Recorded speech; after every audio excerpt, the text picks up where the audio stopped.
in this past week in class, she told us to write down our immediate goals, midterm goals, and then our long-term goals. My immediate goal was to get a Halloween costume for the day of Halloween, and then an obstacle to that for me was proper time management and proper thought because I didn't know what I was supposed to do. I didn't know how to put an idea together and how to get all that done. And my midterm goal was to get my video production done. I we were assigned a vi- we were told to do a news package for Shane, and I needed to get that done. That was my midterm goal, and one of the hindrances to that was responses from the interviewee because we're doing a topic on depression, and the whole thing was hindered by the person that we're supposed to interview because if we couldn't get a feedback from the person we're supposed to interview, then it would have been impossible to get something done.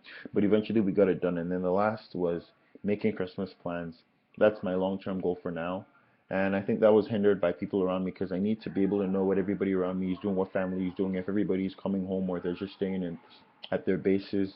And that was basically what was going to help me get my plans together. And the past week I was assigned to a group with somebody else, and she didn't want to take responsibility of anything. It was like you would ask her a question and she just was like, I didn't know, I don't know, I don't want to be a part of this. But then I was able to help her get involved in what we were doing. What I did was I wrote down a list of things that we had to do, and I studied her as a person and I found out what her strengths and weaknesses were, and I was able to assign duties to her that way, and she was able to get a lot of things done, and we were able to get the task done. It was the task of the video production that I earlier mentioned, and